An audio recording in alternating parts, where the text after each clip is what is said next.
Hello viewers, welcome to my YouTube channel quick English in Bengali. আজকের এই ভিডিওটা class 9-এর পড়ুয়াদের জন্য ভীষণই ইন্টারেস্টিং হতে চলেছে। একটা খুবই সুন্দর কবিতা আমি তোমাদের পড়াবো এবং অনেকের এই কবিতাটা খুবই বোরিং মনে হয় এবং অনেকে মানেও বুঝতে পারে না যে এত এরকম লাইন কেন দেওয়া হয়েছে, এইগুলো কেন লেখা হয়েছে। তো সমস্তটা কিন্তু ডিটেলসে বলবো এবং যদি তুমি চোখ বন্ধ করে জাস্ট আমার কথাগুলো শুনে যাও তাহলে দেখবে তোমার চোখের সামনেই একটা খুব সুন্দর দৃশ্য ফুটে উঠছে। তুমি চোখের সামনে নীল কুয়াশা বা কুয়াশার আস্তরণ দেখতে পাবে, দূরে পাহাড় দেখতে পাবে। যদি তুমি একটু ইম্যাজিন বা কল্পনা করতে পারো, তাহলে তোমাদের যদি কল্পনা শক্তি প্রবল হয়ে থাকে এবং তুমি যদি চোখ বন্ধ করে আমার এই কথাগুলো শোনো তাহলে কবিতাটা কিন্তু তোমাদের সত্যিই খুবই ভালো লাগবে। তো চলো সময় নষ্ট না করে lesson 6 mild the mist upon the hill, Emily Jane ব্রন্টের লেখা আমরা পড়ে ফেলি। তো প্রথমে একটু যে কবি যিনি তার সম্বন্ধে একটু জেনে নেওয়া যাক। তাহলে কে লিখেছেন এই পোয়েমটা? Emily Jane ব্রন্টে। 1888 থেকে 1848 মানে 1818 সালে উনি জন্মগ্রহণ করেছিলেন এবং 1848 সালে তিনি মারা যান। তাহলে কত বছর হচ্ছে অবশ্যই করে কমেন্ট করে জানিয়ে যে উনি কত বছর বেঁচে ছিলেন। আমাকে কিন্তু কমেন্ট করে জানিয়ে যে উনি কত বছর বেঁচে ছিলেন। আমার মনে হচ্ছে এখানে উনি হার্ডলি 40 বছর বেঁচে ছিলেন, এমিলি জেন ব্রন্টে। আমি যদি ভুল হই তাহলে অবশ্যই করে আমাকে কমেন্ট করে জানিয়ে যে এমিলি জেন ব্রন্টে কত বছর বেঁচে ছিল। Was an English poet. Emily Jane Bronte ছিলেন একজন ইংরেজ কবি অ্যান্ড নভেলিস্ট এবং একজন ঔপন্যাসিক। Best remembered for her only novel Wuthering Heights. তিনি বেশি পরিচিত তার একমাত্র নভেল, তার একমাত্র উপন্যাস উদ্রিং হাইটসের জন্য। Long considered a classic of English literature. ইংরাজি সাহিত্যের একটা মাস্টারপিস বা একটা ক্লাসিক্স বলে এটাকে বিবেচনা করা হয়। উদ্রিং হাইটস, আমি যেহেতু লিটারেচারের স্টুডেন্ট, ইংলিশ লিটারেচারের স্টুডেন্ট, তাই উদ্রিং হাইটসের নাম তো আমাদের জানা, আর মাস্টার্সে আমাকে পড়তেও হয়েছে এটার সম্বন্ধে। তো আমি এখানে উদ্রিং হাইটস নিয়ে কিছু বলছি না, আমি জাস্ট এখানে কবির সম্বন্ধে বলতে চাই। তো এমিলি জেন ব্রন্টে একজন বিখ্যাত ইংরেজ কবি এবং নভেলিস্ট, উপন্যাসিক। তো এখানে যিনি কবিতাটা লিখেছেন তার নাম হলো এমিলি জেন ব্রন্টে। তিনি একজন কবি, মহিলা কবি।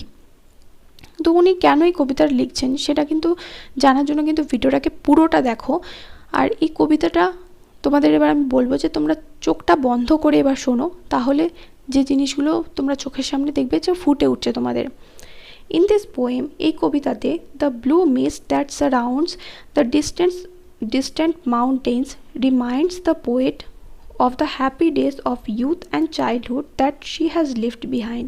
এই কবিতায় যে নীল কুয়াশাটা রয়েছে, যেটা কিনা দূরের পর্বত শ্রেণীকে বা দূরের পর্বতমালাকে আবৃত করে রেখেছে, রিমাইন্ডস দ্য পোয়েট, কবিকে স্মরণ করায় বা কবিকে মনে করায়, of the happy days of youth and childhood, তার ছোটোবেলায় বা ছোটোবেলাকার বা যৌবনের, ইউথ মানে হচ্ছে যৌবন, ছোটোবেলাকার এবং যৌবনের মানে যখন সে যুবতী ছিল সেই সময়ে খুশির দিনগুলো যেগুলো সে পিছনে ফেলে এসছে, সেই কথাগুলো মনে করায় কে এই নীল রঙের কুয়াশা।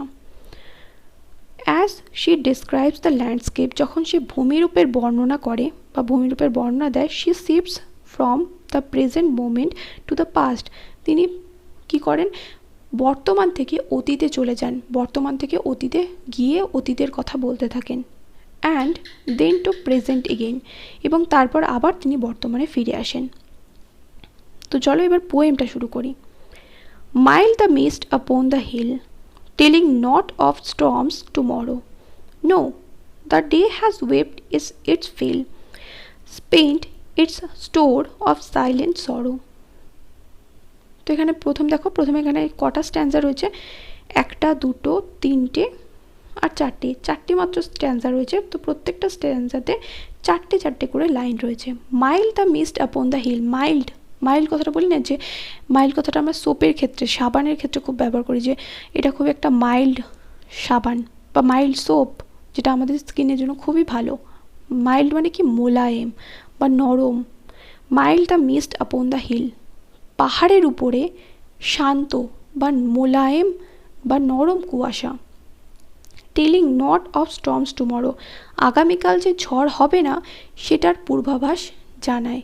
পাহাড়ের উপরে, তার মানে বোঝা যাচ্ছে কি পাহাড়ের উপরে যখন শান্ত মোলায়েম কুয়াশা দেখা যায় তখন আর কোনো ঝড়ের পূর্বাভাস, যে আগামীকাল ঝড় হবে সেটার পূর্বাভাস পাওয়া যায় না। স্টর্মস মানে হচ্ছে ঝড়, টুমরো মানে আগামীকাল। No, the day has wept its fill, the day has wept its fill মানে দিনটা, না দিনটা কি করেছে, তার পরিপূর্ণ যে কান্না, মানে তার যে কান্না সেটা পূরণ করেছে দিনটা। ওয়েপড ইটস ফিল মানে যতটা কান্না করার ছিল দিনটার ততটা কান্না ও কেঁদেছে। ওয়েপড মানে হচ্ছে কাঁদা। তো কেন বলা হচ্ছে যে দিনটা কেঁদেছে? দিনটা কেঁদেছে মানে কি, বৃষ্টি হয়েছে, মানে আজকে সারাটা দিন বৃষ্টি হয়েছে, মানে যতটা বৃষ্টি হওয়ার দরকার ততটাই বৃষ্টি হয়েছে, মানে পরিপূর্ণভাবে বৃষ্টি হয়েছে। তাই আগামীকাল ঝড় হবে সেটার কিন্তু আর কোনো রকম পূর্বাভাস পাওয়া যাচ্ছে না, কারণ পাহাড়ের মাথায় নীল কুয়াশা দেখা যাচ্ছে। Spent it's store of silent সরো, যেটা কিনা কি করেছে, বৃষ্টির মাধ্যমে দিনটা তার যে নিস্তব্ধ বা চুপ করে থাকা, জমিয়ে রাখা যে দুঃখ, সেটা এই দিনের মাধ্যমে বা সেই কান্নার মাধ্যমে দিন বের করে দিয়েছে।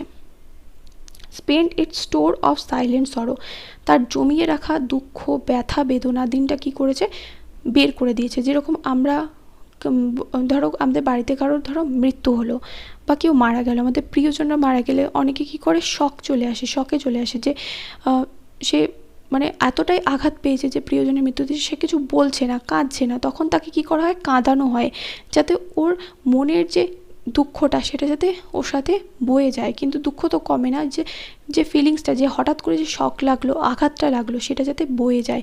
সেরকম দিনটাও তার জমিয়ে রাখা কষ্ট, দুঃখ কি করেছে, চোখের জলের মাধ্যমে বইয়ে দিয়েছে।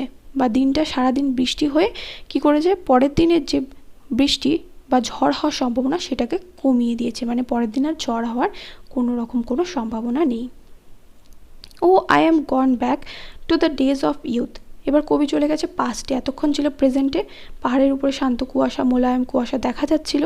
তো এখানে বলছে যে oh I am gone back to the days of youth, আমি আমার যৌবনের দিনগুলোতে ফিরে গেছি। I am a child once more, আমি এখন আরও একবার শিশু হয়ে গেছি। ওয়ান্স মোর মানে হচ্ছে আরও একবার, আমি এখন আরও একবার শিশু হয়ে গেছি। অ্যান্ড বিনিথ, এখানে বিনিথ, এটা হচ্ছে নিথ, যেটা লেখা রয়েছে এটা বিনিথ হবে। And beneath my father's sheltering roof and near the old hall door, এবং এখন আমি নিরাপদে আমার বাবার আশ্রয়ে রয়েছি। মানে বাবার আশ্রয় বলতে এখানে শেল্টারিং রুফ মানে হচ্ছে বাবার থাকলে বাবা মা দেখবে বলা হয় যে বাবা মা হচ্ছে, বিশেষ করে বাবা হচ্ছে মাথায় একেবারে ছাদের মতো, মানে বাবা যদি থাকে আমাদের জীবনে তাহলে কিন্তু কোনো রকম সমস্যার সম্মুখীন আমাদের হতে হয় না। বাবারা সবসময় কি করে, আমাদের প্রোটেক্ট করে, আমাদের রক্ষা করে। তো সেরকমভাবে এমিলি জেন ব্রন্টেও কিন্তু ইমোশনালি তার বাবার সাথে খুব যুক্ত ছিল। তো ওনার বাবা যখন মারা যান তখন কিন্তু উনি খুব দুঃখ পান। তো এখানে এই কথাটাই বলা হচ্ছে যে and beneath my father's sheltering roof, মানে আমি এখন আবার শিশু হয়ে গেছি এবং আমি আমার বাবার নিরাপদ আশ্রয়ে চলে গেছি। And near the old hall door, এবং কোথায় রয়েছি, এবং ওল্ড মানে পুরনো হলের দরজার কাছে আমি রয়েছি। I watch this cloudy evening fall, আমি দেখতে পাচ্ছি, আবার কবি আবার প্রেজেন্টে ফিরে এসছেন, আমি দেখতে পাচ্ছি মেঘাচ্ছন্ন, ক্লাউডি মানে হচ্ছে মেঘাচ্ছন্ন সন্ধ্যা নেমে আসছে। After a day of rain, সারাদিন বৃষ্টি হওয়ার পর, মানে সারাদিনের বৃষ্টি হওয়ার পর এখন মেঘাচ্ছন্ন আকাশে কি হচ্ছে, সন্ধ্যা নেমে আসছে, মেঘাচ্ছন্ন সন্ধ্যা একটা নেমে আসছে। Blue mist sweet mist of summer pall the horizons mountain chain, blue mist মানে নীল রঙের কুয়াশা, সুইট মিস্ট কেন বলা হচ্ছে, মিষ্টি কুয়াশা, সেটা বলছে সুইট মিস্ট। ব্লু মিস্ট কেন বলা হচ্ছে, blue mist sweet mist of summer pall, গ্রীষ্মের কী করেছে, গ্রীষ্মের এই নীল এবং মিষ্টি কুয়াশা, পল মানে হচ্ছে আবৃত করে রেখেছে বা কভার্ড যেটাকে বলে, আবৃত করে রেখেছে। কী আবৃত করেছে, দ্য হরাইজন্স মাউন্টেন চেইন মানে দূরে দিগন্তে যে পর্বতগুলো রয়েছে সেই পর্বত শ্রেণীগুলোকে বা পর্বত শৃঙ্খলগুলোকে, মাউন্টেন চেইন মানে হচ্ছে পর্বত, শুধুমাত্র একটা পর্বত না, পরপর পর্বত রয়েছে, সেই মাউন্টেন চেইন মানে এখানে শৃঙ্খল যাকে বলে, পর্বত শ্রেণীগুলোকে নীল রঙের কুয়াশা, মিষ্টি কুয়াশা আবৃত করে রেখেছে। গ্রীষ্মকালের নীল ও মিষ্টি কুয়াশা সেই পাহাড়গুলোকে বা পর্বত শ্রেণীগুলোকে আবৃত করে দিয়েছে। সুইট মিস্ট এই কারণেই বলা হচ্ছে কারণ এই কুয়াশাটা দেখেই কিন্তু কবিতার অতীতে ফিরে যাচ্ছে, অতীতের যে কথাগুলো সেটাই কবির মনে পড়ছে। তার বাবার সাথে যখন ছিল, বাবার বাড়িতে যখন ছিল, শেল্টারিং রুফ এখানে বলা হচ্ছে। তো বাবার কথা, বাবার স্মৃতি, অতীতের দিনগুলো, আবার কবি আবার ছোট হয়ে যাচ্ছেন, তিনি আবার তার অতীতে ফিরে যাচ্ছেন, তার জন্য এখানে সুইট মিস্ট বলা হচ্ছে। অতীতের কথাগুলো বা চাইল্ডহুড ডেজ সেগুলো আমাদের কাছে খুবই মিষ্টি, তো সেই মিষ্টি স্মৃতিগুলো কবির আবার মনে পড়ছে, তার জন্য এখানে সুইট মিস্ট কথাটা বলা হচ্ছে। আর যদি তোমরা পাহাড়ে যাও তাহলে দেখবে পাহাড়ে কিন্তু বৃষ্টি হয়ে গেলে যে যদি কুয়াশা দেখা যায় তাহলে সেই কুয়াশাগুলোকে দেখে মনে হয় যেন, যেহেতু আকাশের সাথে কুয়াশাগুলো একেবারে আকাশের রঙের সাথে যেন মিলে যায়, তার জন্য অনেক ক্ষেত্রে নীল মনে হয়। তো ব্লু মিস্ট এই কারণেই কথাটা এখানে বলা হচ্ছে। তারপর নেক্সট স্ট্যান্জা দেখো, the damp stands in the long green grass. The dam stands in the long green grass, as thick as morning's tears, as thick as morning's tears, and dreamy scents of fragrance pass that breathe of other years. The dam stands in the long green grass. Damp মানে হচ্ছে কুয়াশা, এখানে কুয়াশার কথা বলেছে। The damp stands in the long green গ্রাস, মানে লম্বা সবুজ ঘাসের মধ্যেও কিন্তু কুয়াশা রয়েছে, মানে লম্বা সবুজ ঘাসগুলোর চারিদিকেও কি রয়েছে, কুয়াশা রয়েছে। As thick as the morning tears, সকালের অশ্রুর মতো এটাও কি ঘন। থিক মানে হচ্ছে ঘন, মানে সকালের চোখের জলের মতো এটাও ঘন। And dreamy sense of fragrance pass, এবং একটা স্বপ্নালোকের বা স্বপ্নের মতো যেন একটা সুগন্ধ ভেসে আসছে। যেরকম বৃষ্টি হলে দেখবে, বেশ এক পশলা বৃষ্টি হয়ে গেলে বা বেশ কিছুক্ষণ বৃষ্টি হয়ে গেলে একটা মাটির একটা খুব সুন্দর গন্ধ আসে, যেটা তো আমার তো খুব ভালো লাগে। বিশেষ করে যারা দেখবে গ্রামের দিকে থাকো তাদের এই জিনিসটা কিন্তু খুব, মানে তারা এই জিনিসটা উপভোগ করতে পারে, যেখানে বিশেষ করে মাটি আছে, যে এলাকাগুলোয় মাটি রয়েছে সেখানে সেখানে ধরো তোমাদের উঠোন রয়েছে বাড়িতে, সেই উঠোনে যখন দেখবে বৃষ্টির জল এসে পড়ে, তারপরে একটা কি সুন্দর সোদা গন্ধ চলে আসে নাকের মধ্যে, যেটা খুব আমার ভালো লাগে। তোমরা যদি এটা কখনো উপভোগ করে থাকো অবশ্যই করে কমেন্ট করে জানিও। এই মিষ্টি যে সুগন্ধ, মাটির যে সুগন্ধ, সেটার কথাই এখানে বলা হচ্ছে। সেটা কি করছে, স্বপ্নের জগতে কবিকে নিয়ে যাচ্ছে। That breath of other years, এবং সেগুলো কবিকে অন্য বছরের কথা, মানে আগের কথা, পাস্টের কথা, অতীতের কথা মনে করিয়ে দেয়। তাহলে কি কোন কোন জিনিস এখানে, ব্লু মিস্ট, এখানে কুয়াশার কথা বলেছে, কুয়াশা দেখেই কিন্তু কবির তার অতীতের কথা, ছোটোবেলার কথা মনে পড়ছে। আশা করি তোমরা এই কবিতাটা বুঝতে পারলে। যদি বুঝে থাকো তাহলে অবশ্যই করে কমেন্ট করে জানিও। দেখা হবে নেক্সট ভিডিওতে। Till then by.